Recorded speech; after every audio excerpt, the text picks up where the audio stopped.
Good morning, friends, and welcome back. I'm so glad to see you on another ELA Tuesday. We've been doing a lot of work with all the books we've been reading. So today we're going to read a new story. It's called The Most Magnificent Thing. It's a wonderful story. And today when we're reading it, we want to pay close attention to our character's thoughts, actions, and words, because that's going to help us be able to describe our character. In our story today, our character has lots of problems that she has to fix. So we're going to look at how she responds to those problems to fix her problem at the end. So let's get started reading our story today. The Most Magnificent Thing by Ashley Spires.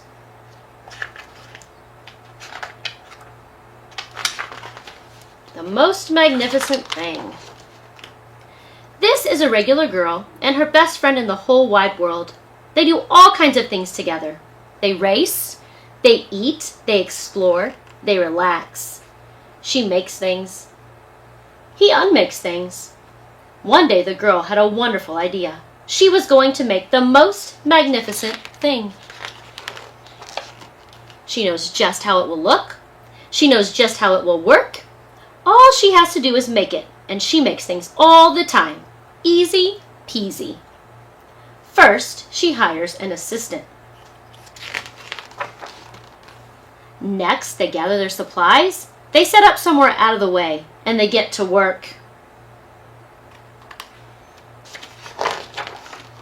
The girl tinkers and hammers and measures, while her assistant pounces and growls and chews. When she is finished, she steps back to admire her work. She walks around one side, and her assistant examines the other side. It doesn't look right. Her assistant picks it up and gives it a shake. Doesn't feel right either. They are shocked to discover that the thing isn't magnificent or good. It isn't even kind of sort of okay. It is all wrong. The girl tosses it aside and gives it another go. So there's our first problem. It's not magnificent. How does she respond? She gives it another go. She smooths and wrenches and fiddles. Her assistant circles and tugs and wags. When she is finished, she stands up and takes a long look at it. Her assistant gives it a nudge with his paw. The thing is still wrong. She decides to try again. There's her next problem. It's still wrong. How does she respond? She's going to try again. The girl saws and glues and adjusts. She stands and examines and stares. She twists and tweaks and fastens. She fixes and straightens and studies. She tries all different ways to make it better. She makes it square. She makes it round. She gives it legs. She adds antennas. She makes it fuzzy. She makes it long. She makes it short, rough, smooth, big, small. One even smells of stinky cheese. But none of them are magnificent. Her hard work attracts a few admirers, but they don't understand. They can't see the magnificent thing she has in her mind. She gets mad. The angrier she gets, the faster she works. She smashes pieces into shapes. She jams parts together. She pummels the little bits in. Her hands feel too big to work, and her brain is too full of all the not right things. If only the thing would just work. Crunch. The pain starts in her finger. It rushes up to her brain, and she explodes. It is not her finest moment. Uh-oh, here's the big problem. Now she's angry. How does she respond? She explodes. I'm not good at this. I quit. Her assistant suggests a walk. It's not much help at first. But before long, she starts to feel different. Bit by bit, the mad gets pushed out of her head. As they stroll along, she comes across the first wrong thing she made. Ugh, the bad feelings are about to start all over again. But then she notices something surprising. there are some parts of the wrong things that are really quite right. The bolts on one, the shape of another, the wheel-to-seat ratio of the next. There are all sorts of parts that she likes. By the time she reaches the end of the trail, she finally knows how to make the most magnificent thing. She gets to work. She works carefully and slowly, tinkering, hammering, twisting, fiddling, gluing, painting. Her assistant makes sure there are no distractions. This is a perfect thing to ward off bears. It will stop that leak. This one's all wet. The afternoon fades into evening, and finally she finishes. She alerts her assistant. The pair take a good long look. It leans a little to the left, and it's a bit heavier than expected. The color could use a bit of work too, but it's just what she wanted. They climb aboard and take it for a spin. They are not disappointed. It really is the most magnificent thing. All right, so now let's take a minute and let's think about the character and how the character responded in the story.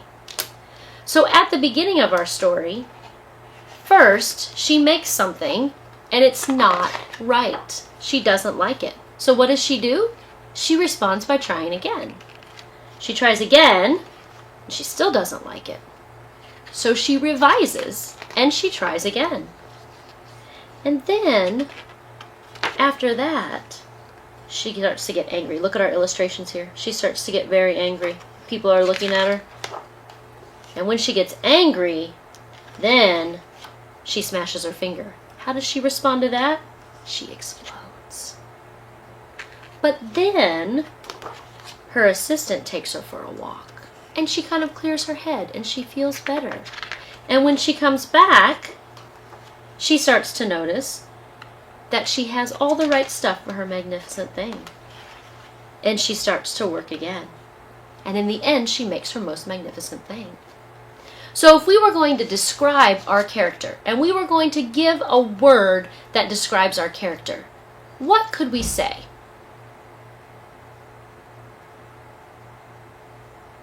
What word did you come up with? The word I'm thinking of for our character is the word persistent. She keeps trying no matter what. I think the little girl is persistent because she keeps revising and editing and changing her most magnificent thing until she finally figures it out and gets what she wants. So when you're reading books with your mom or your dad or your brothers or sisters or at school, I want you to be paying close attention to the character's thoughts, actions, and words, because those tell us a lot about our character, and we can start to put words to describe our character. I hope you enjoyed the book, and I'll see you again next week. Have a good week.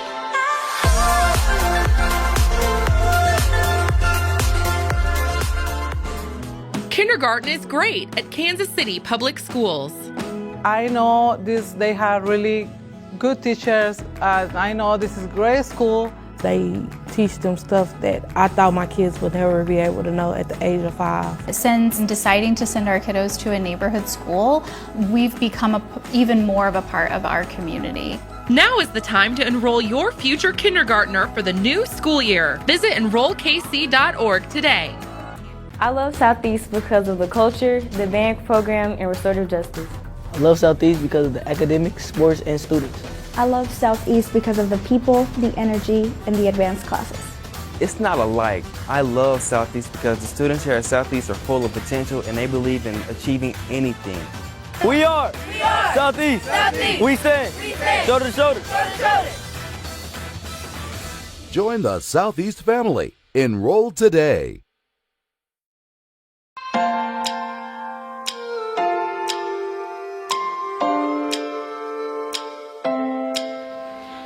Hi, and welcome back to ELA Tuesday for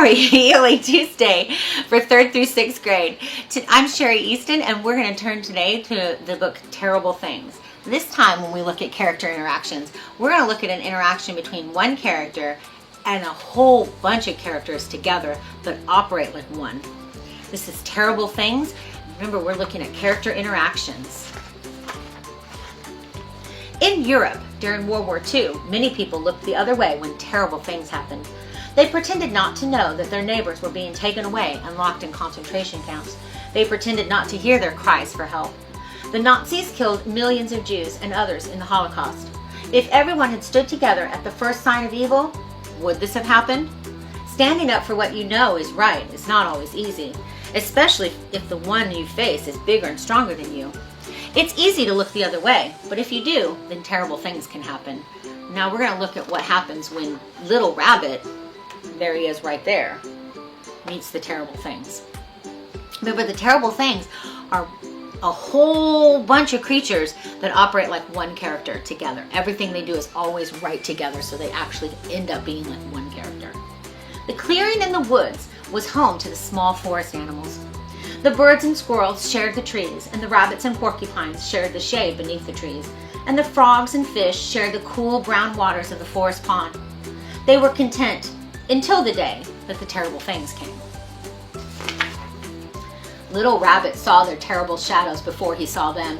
They stopped at the edge of the clearing, and their shadows blotted out the sun and darkened everything. See how scared he is? Notice this first interaction, right? Here's the terrible things, and Little Rabbit is full of fear. It's the first interaction. Not all character interactions are pleasant, right? We have come for every creature that with feathers on its back, the terrible things thundered. We don't have feathers, the frogs said. Nor we, said the squirrels.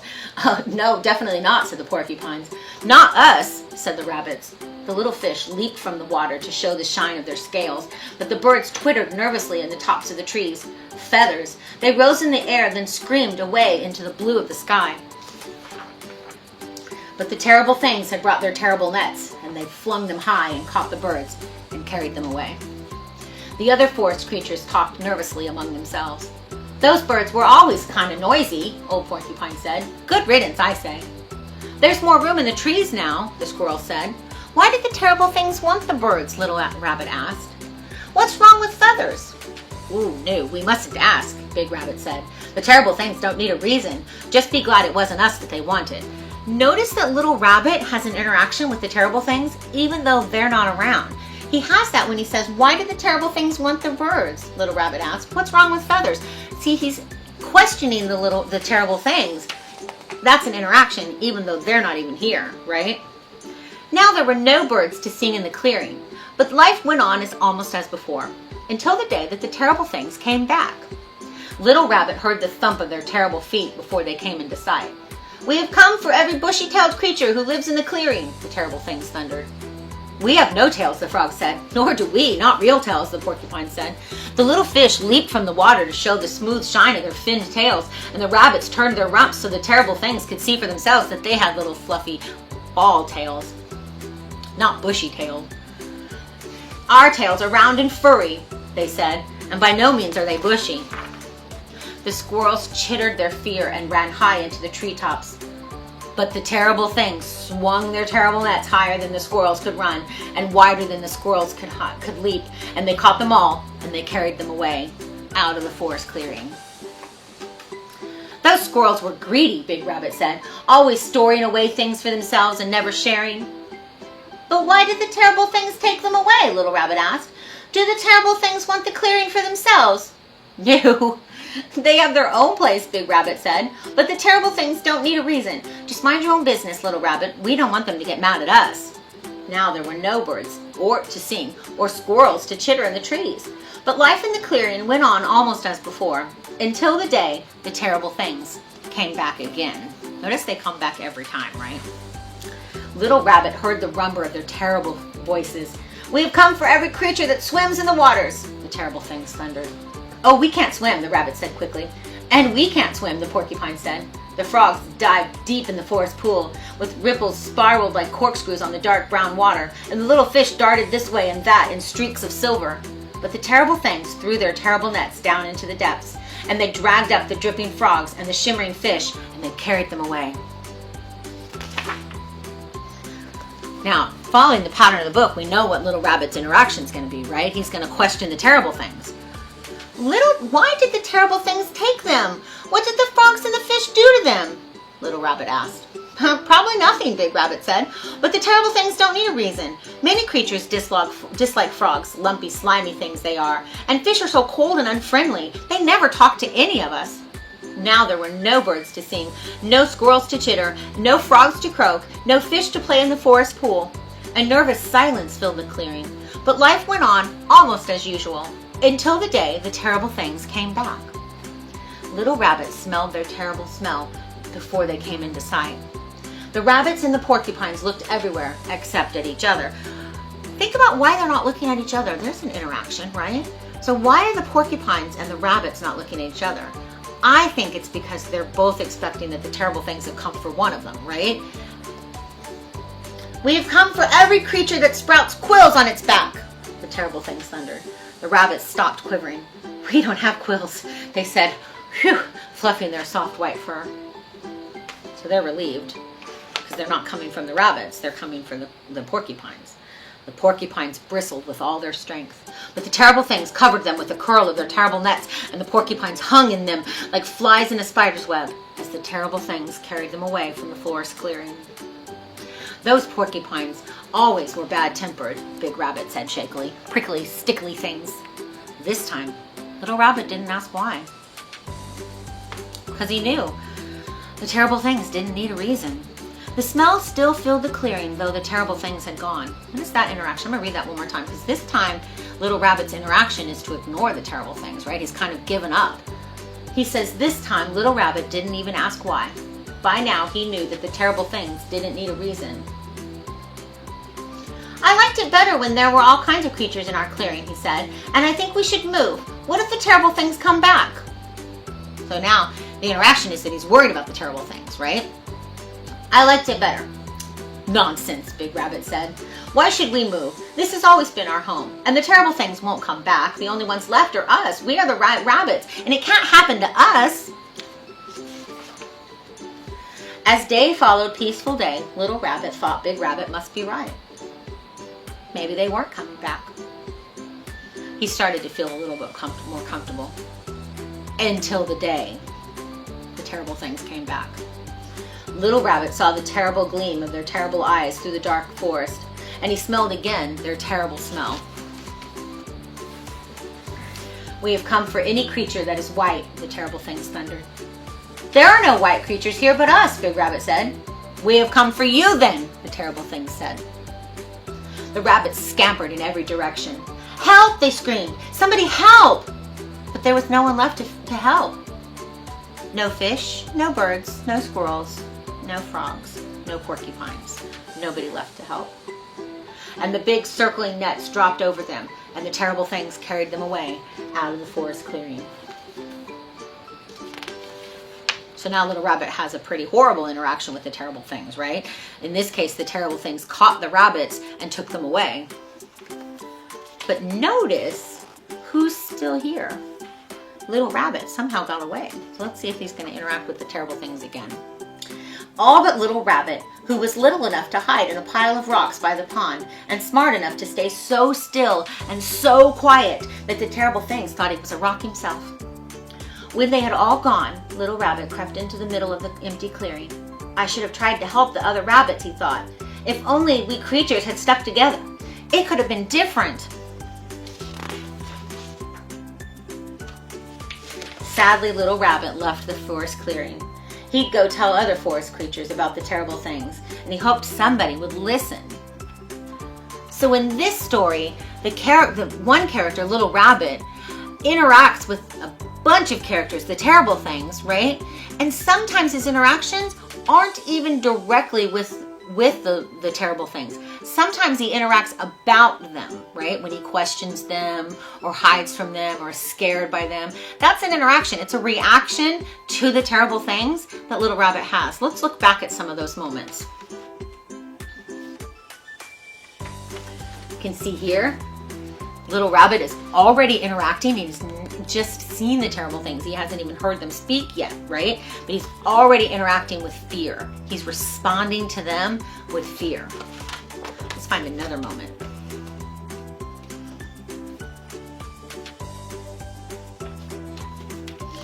When he's asking Big Rabbit, remember this moment when he's asking Big Rabbit, why did they come for the birds? I don't understand, right? So he's questioning the actions of the terrible things, and Big Rabbit says, don't worry about it, it's perfectly fine, it just happens, right?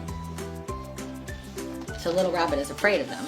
He's interacting, he's responding to the actions of the terrible things without actually talking to them. Here's another action. Here's another time when he's responding, when Big Rabbit says, don't worry about it, it's gonna be perfectly fine. And Little Rabbit's not so sure. You can tell by his face. He's not so sure. He doesn't believe that it's all gonna be fine, right? He misses the birds and the squirrels at that moment.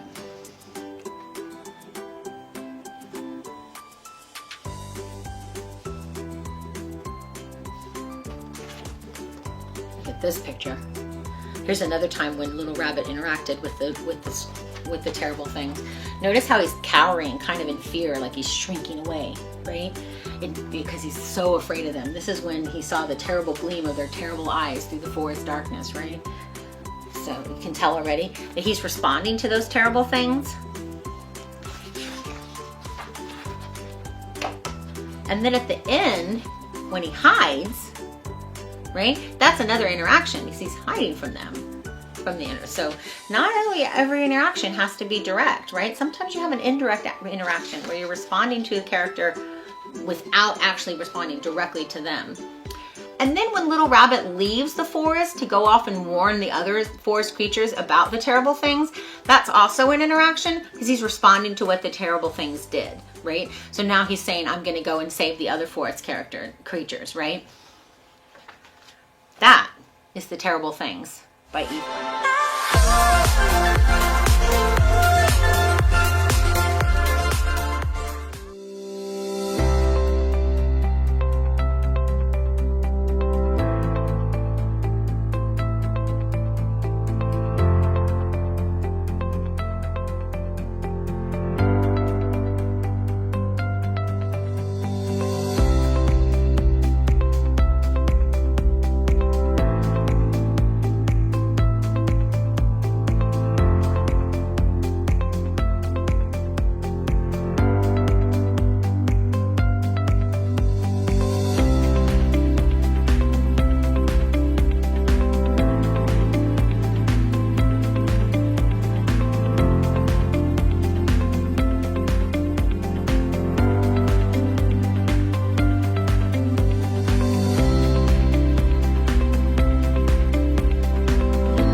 Good morning, Kansas City. Welcome to another edition of KCPS Homeroom.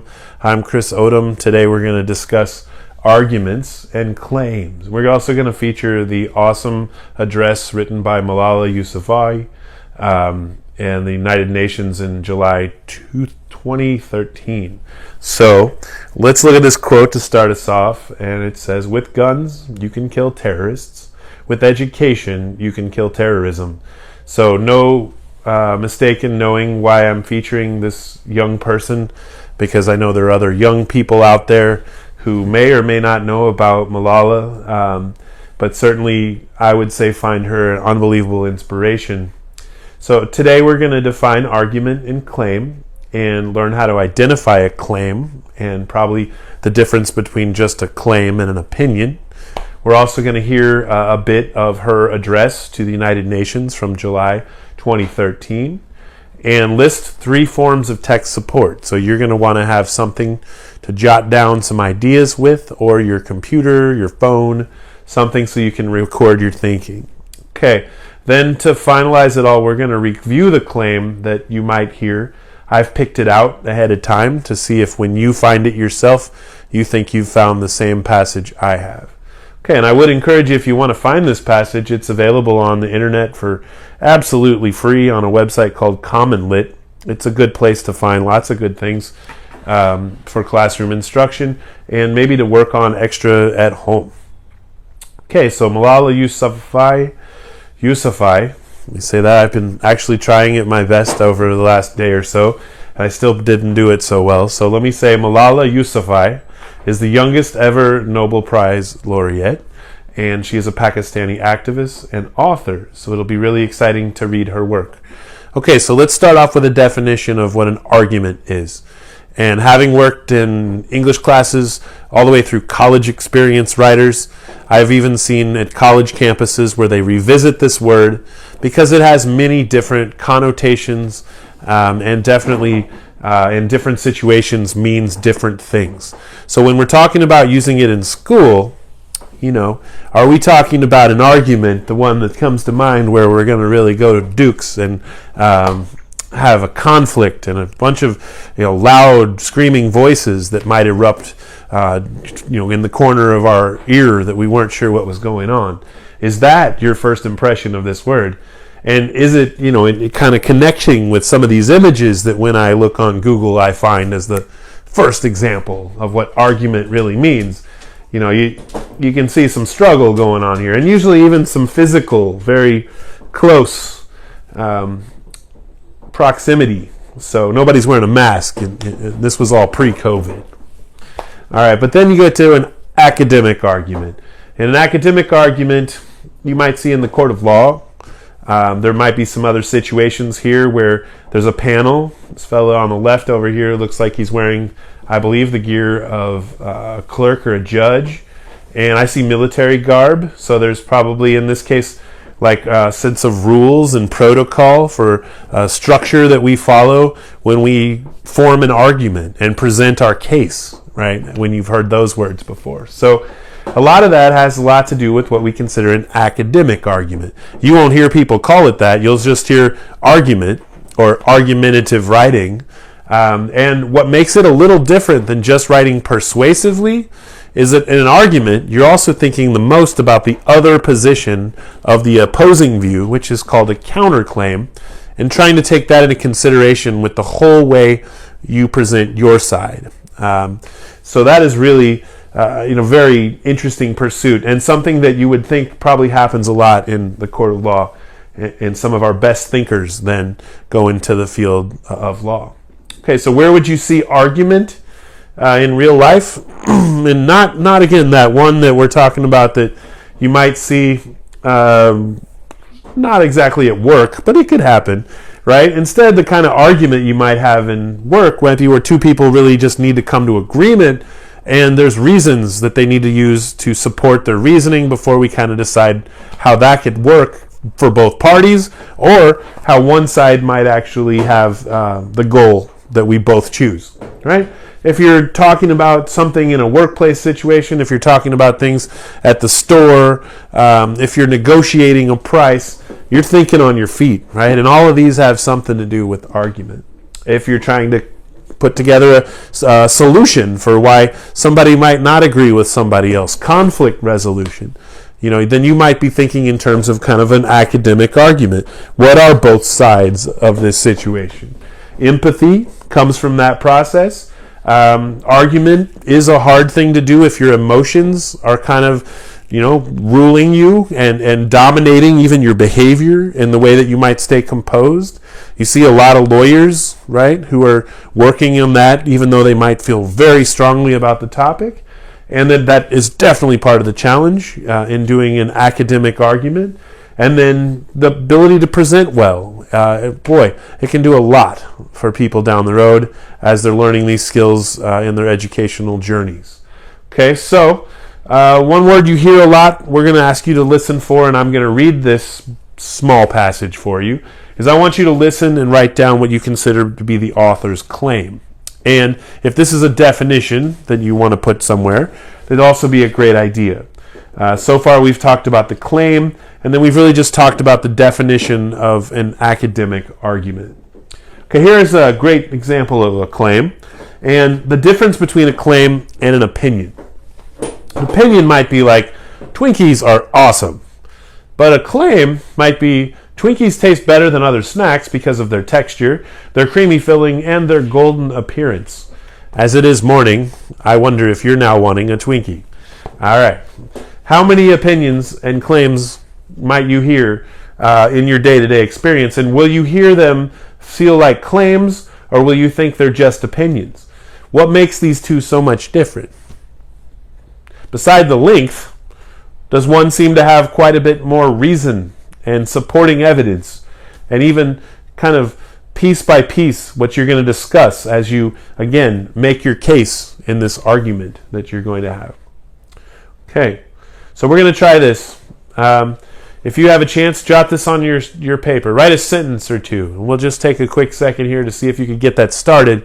And then I'm going to read to you and ask you to kind of come back to this. See if you could put one of these sentence frames down on your paper so that we'll see if you come back, you'll start an argument. There's your three choices. Students should, Americans should, or my parents should. Your choice.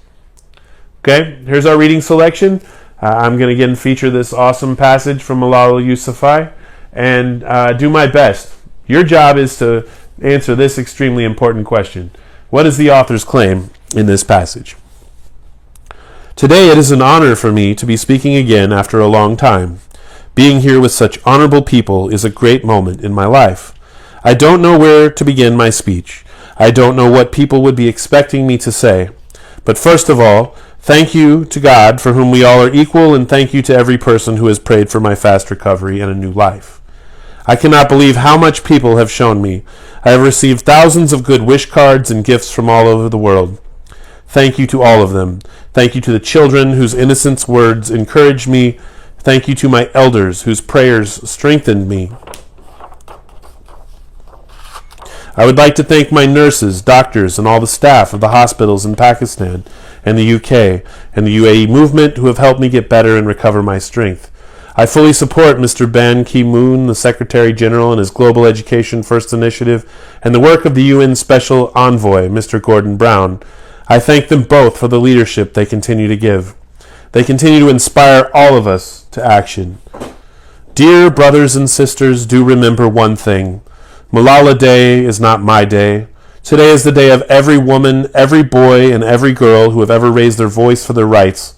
There are hundreds of human rights activists and social workers who are not only speaking for human rights, but who are struggling to achieve their goals of education, peace, and equality.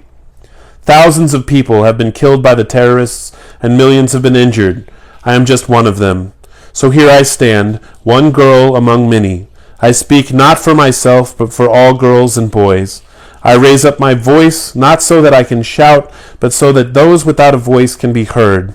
Those who have fought for their rights, their right to live in peace, their right to be treated with dignity, their right to equality of opportunity, their right to be educated.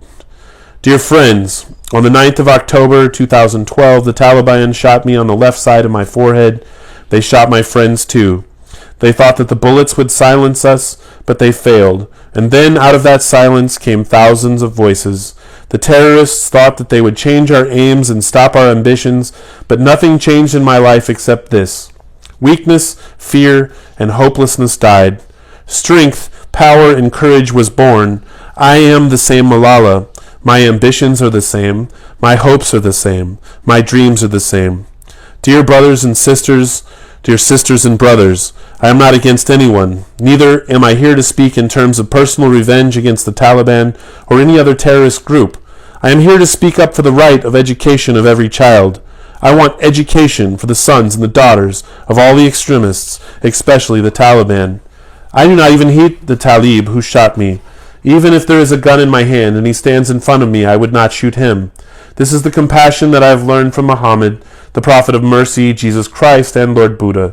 This is the legacy of change I have inherited from Martin Luther King, Nelson Mandela, and Muhammad Ali Jinnah. This is the philosophy of nonviolence that I have learned from Gandhi Ji, Baka Khan, and Mother Teresa. This is the forgiveness that I have learned from my mother and father. This is what my soul is telling me. Be peaceful and love everyone. Dear sisters and brothers, we realize the importance of light when we see darkness. We realize the importance of our voice when we are silenced.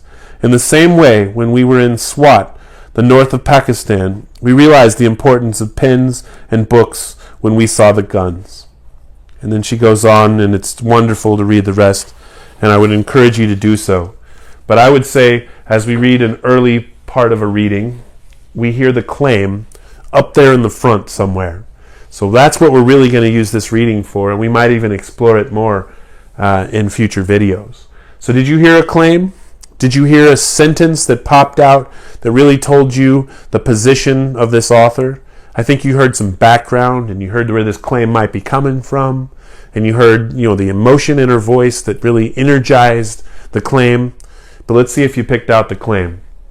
This is what I heard to be the claim, and when I read it, I felt it. I am here to speak up for the right of education for every child. I want education for the sons and daughters of all the extremists, especially the Taliban. Right? So when we hear that, this is what she's going to present on for the rest of the article that we're reading, but essentially it's a speech. Right? And so from there, this is how she will develop the claim, with the evidence and the reasons that you might hear as we read more deeply and read on. Okay, so what I'm going to ask you to do is to find an example of this by, let's see if we could give you a copy just in magic. But did you hear at least two other ways that she made that claim seem full of evidence and support? We're going to look for those and maybe even come back to them as we discuss this article further. Okay, so what was effective about her argument? Can we really place why we were listening so well and why everybody might feel what she was feeling? And is there something magic about listening to what young people say about what we all maybe once knew and have learned, unfortunately, to think of in different ways?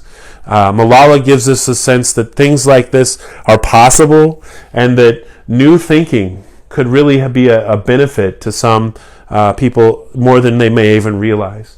So again, I love this quote, and we're going to keep that up there. Maybe if I can sneak it in a couple more times. Let's see if you can find an editorial yourself. Go back and find this article. Like I said, it's on Common Lit, which means it's free out there. And find another example of an argument. Read for a little while, stop and jot, write down the claim, and then see if you can find exactly two forms of evidence if I were to collect this from you when we're turning it in. If you can explain the impact of that evidence, then we're even going to a next step where we really start looking about how argument works and why the supporting details we put in one are actually effective. Some of those words are up here on this wall, and we'll see if we can dig into those too. Ethos, pathos, and logos. Something that for sure we hear in a lot of Malala Yousafzai's work. Thanks a lot for joining us for KCPS Homeroom. This has been another wonderful ELA Tuesday. I hope you have a wonderful day.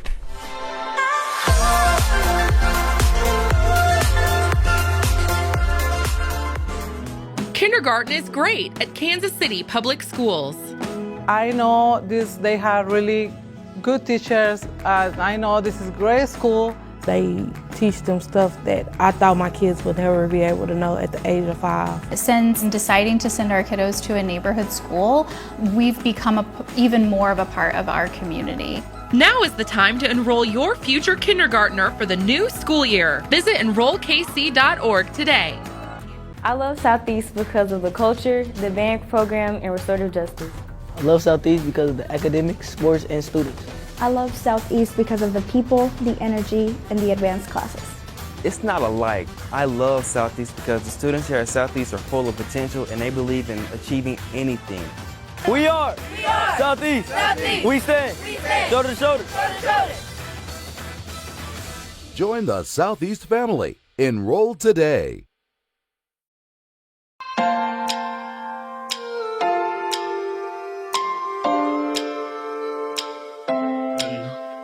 Good morning, Kansas City. Welcome to another edition of KCPS Homeroom. I'm Chris Odom, the ELA coordinator for the Kansas City Public Schools. This morning we have a special edition and something that we're going to start to do from time to time. I'm going to speak with one of my students from prior teaching years at Paseo Academy who's joining us today. His name is Lamond Rushing. He's a poet and somebody that after all of my years in working with in the classroom, remembered to ask me one time if I wanted to do a piece with him. So I thought it'd be exciting for us to start collaborating when I'm going to start a new project like this. I wanted to call up the guy who asked me to collaborate to get it all started one more time. So what's exciting is that he and I wrote a piece a long time ago for a Black History production, and we performed it at Paseo. And our goal mutually, we've been talking about it, has been to put it back together and make it really polished and sound professional. So we're going to start working on that a little bit. This concept today, we're going to try to revisit a little bit. It kind of comes from watching what's going on online and how people are still being really creative and sharing their perspectives and their stories and also their creative work. So Lamond's going to share a poem. I have a poem that I'm also going to do that I wrote today and yesterday. And an exciting reason to keep asking people that you've worked with who are no longer in your classroom if they're still writing. And I put a post on Facebook 2 days ago and had about 45 or 50 people respond who said they would love to have this conversation and to maybe share what's going on with them in their adult lives and how writing is still part of that, or maybe even a big part of that, because we do have a lot of people out there performing and doing some pretty amazing things. So Lamond knows that. We're going to hear from him in just a minute, and we're going to make the remaining of this show mostly about him. On purpose, I wanted to go ahead and do a poem, though, which is the act of leading the way and being vulnerable yourself. It really has a lot of likelihood that people will follow. And so if you're out there thinking about leading poetry slams and things of that nature, 1, get a hold of me, and 2, lead by example. Okay, so this is a new piece. It's called I Want to Hear. I'm sorry, I wrote it. I'll say what it's called right here. It's called I Want to Write a Poem. I want to write a poem that others can hear. Others are everywhere. Others are here. I want to write a poem that others can feel. Others are feelers. Others are real. I want to write a poem that lives by a lake. Others don't live there. No one is late. I want to write a poem that invites others to read. Others will come to that because others just need. I want to write a poem that others can smell. Others can do that when others do dwell. I want to write a poem for others to smile. We need that so much to come back into style. I want a poem for others to move. This nation's well shaken. It needs to come out of its groove. Okay, so that's my most recent piece that I actually have written in my entire life, and thank you for listening. My favorite part of working on a piece is trying to hit that last line. So yeah, I still like that last line. I wrote it earlier this morning. Otherwise, I wouldn't have shared the piece. So, I like it. Thanks, Lamont. I haven't seen Lamont in a long time, but it really doesn't feel that way, right? Yeah, man, it's been. So tell me what's been up with you. 5 years ago, you came out of Paseo Academy, right? Yeah. Bring us up to 2020. What's been going on? Well, 2020, 5 years ago. Came out of Purcell, graduated, went to Alvala for a year on a cross country and track scholarship. I left Alvala, went to MCC. Um, Eventually left MCC to help my parents with their daycare center. Been having that for 24 years. Um, Now that's kind of what I'm doing full time. I'm working at the daycare. I'm planning on going back to school to get some credits to be the director at the daycare and eventually take it over, most likely with my two sisters. And someday my younger brother might jump in the fold, or he might do his own thing. But that's kind of where I'm at right now. That's really neat. I don't think I ever knew you were in a family that ran a daycare. I grew up with a family that ran a preschool and a church. So we definitely had a lot in common, whether we knew that, but we could like sense that back when seemed like we were so much different ages. I think it's so wild now to talk to everybody. Everybody's doing such amazing things. So that's a really neat job to take on. And I'm excited for you to go back to school and, like you're saying, just get what you need to run that place. So fantastic. Do you have a new poem for us we could hear today? Yeah. So I've been working with this kid. His name is Ethan. He's also in the Kansas City School District, go to Northeast. He been wanting me to teach him a little bit how to write, kind of like how you did me. Nice. So I've been working on some with him. He got a verse. He wrote a verse, and he asked me to write something for him. He called it Struggle 2020. So this is what I wrote. It goes like, I understand. I ain't start this year off right. 20 started with a party. 19, I left Christ. I was feeling like the man. The heartbreak had me crying. There was darkness in my mind like I couldn't find a light. Then the quarantine happened. COVID-19 got us locked in. Can't even go outside without a mask and sanitized hands. Trying to get the money, unemployment, handing out bans. Forces not to work and complain about a recession. Feeling helpless. Can't feed my kids without assistance. Free us from slavery, but now the master is the mister. Still working for the white like the fiend when it's in his system. Walk around with chains, but these are just invisible. We killing our legends before they even have a chance. Put your knee on my neck. I can't breathe is what we chant. Too much going on this year, just waiting for it to end. But I keep my faith in God. I know that he got a plan. Woo! All right, man. That's really fun. Thank you for sharing that. Somehow just chilling in the car makes it even more theatric, right? Like that's real. That's real. I love the patterning, and I think you've grown, right? Like I think I can hear steps you've taken since you were in school to keep working on your craft. So it's also really amazing that you're doing that with another young person. That's really cool, really exciting. You can imagine I would like that. So on that level, since you're working with somebody, like what kind of advice do you pass on, or what do you do to encourage this young man you're working with? Well, when I was younger, I always wanted somebody to like push me and motivate me to, every day just to chase after my dream, no matter if I don't even believe in it. And, it's really hard to find people that will take the time out to think about you and, motivate you to do that kind of stuff. Mm-hmm. So that's one thing I do. I try to, take the time out of my day, no matter what, to, just send them a message like, yo, keep working at it. Whatever you're trying to do, keep working at it.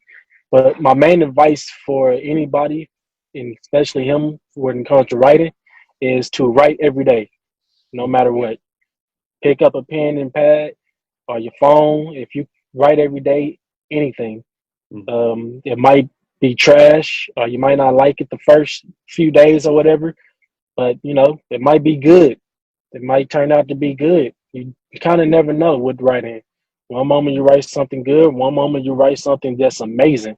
Mm-hmm. So I just kind of tell them every day to keep writing, and you're going to eventually create something spectacular. Very good advice. Yeah, I think we realize that as we keep going, is like after we've done it for so long, we do feel something about the amount of work we put in. But when you're younger, you might forget that you're going to put in 15, 20 years or something down the road, and it might be amazing if you really put in the work. So that's really cool and really exciting. Most of the authors I love get better every single time I see them, and they always say that, like, if I could just live forever, I'd be unstoppable. I'd be the greatest author in the world. Well, that's wonderful, man. Thank you for sharing that today and leading kind of this process. I'm going to pop something up here on my screen for others to possibly think about. And let's see if it's back there, Lumen, where I wanted it to be. And if we can put this up, remember that I work for the Kansas City Public Schools, and that is my email. So you're not sending something to an agent or somebody that would probably do something with it that you couldn't trust. That's why I would go ahead and air this email address and ask for you to perhaps send me something. It could be just your own writing, and we could try to set up a time that you wanted to come on, or it could be you performing for people down the road that might want to share examples of some of the things they've done out in the community. Maybe you have a clip or something that you would want to send my way. Then in the same way that Lamont just came on, we could have you on. You could come on and talk about your craft and what you've been doing with writing yourself. And that'll challenge me to keep writing if I'm going to keep doing a piece for every performer. But maybe I'll basically be the host, just like my inspiration for this all, Bob Boylan on NPR Tiny Desk Contest, Top Shelf. So let's not share my screen. Hopefully you figured out if you want to do that. Let's jump back here and finish out with Lamont. Any closing thoughts, Lamont? We'll bring this one to an end. I don't have any closing thoughts, but can I give you one more piece that I just thought about? I think we can probably live with that. Let's give it a shot. Go for it. All right. I wrote this piece after we lost one of our students from the class of 2015. All right. Definitely respect too for this then. It's passion in writing, creating my own structure. If I can do that with the world, you think it would be better? Lost Tyra Brown because death wanted to kiss her. Lost Tommy too, last name sounding familiar. Sick of all the violence they victimizing our people. Lack of better knowledge, so the cycle will continue. My homie ain't a saint, but why you take Aaron Mason? Probably on better things. I bet he dancing with the angels. Father God, walk with me and protect me from Satan reaches. I see the demons creeping. I pray they don't stick to me. Focus on today. Who said tomorrow was a guarantee? Never said it'd be easy. I know life is not a cup of tea.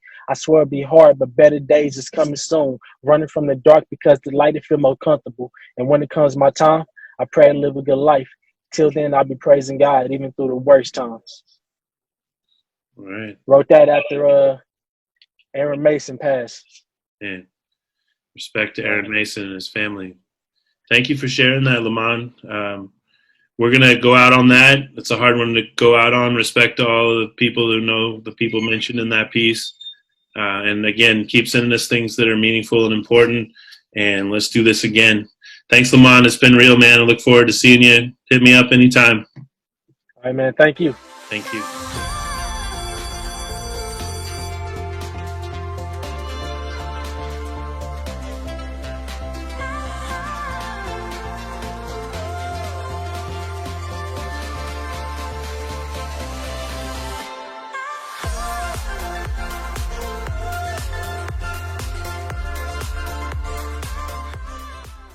The desire to create lives within each of us.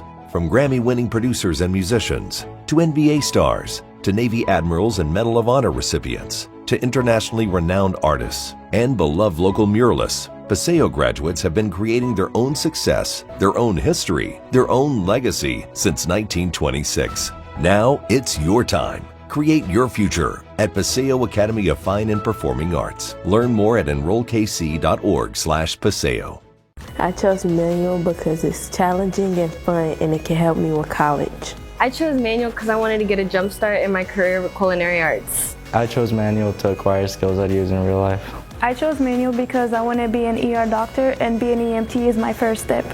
Kickstart your future today at Manual Career and Technical Center. Manual is open for all 11th and 12th grade students in both Kansas and Missouri. Learn more today at enrollkc.org/manual or call 816-418-5200.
I love Southeast because of the culture, the band program, and restorative justice. I love Southeast because of the academics, sports, and students.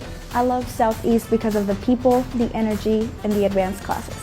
It's not alike. I love Southeast because the students here at Southeast are full of potential and they believe in achieving anything. We are Southeast. Southeast. We stand shoulder to shoulder. Join the Southeast family. Enroll today. Kindergarten is great at Kansas City Public Schools. I know they have really good teachers. I know this is a great school. They teach them stuff that I thought my kids would never be able to know at the age of 5. Since deciding to send our kiddos to a neighborhood school, we've become even more of a part of our community. Now is the time to enroll your future kindergartner for the new school year. Visit enrollkc.org today.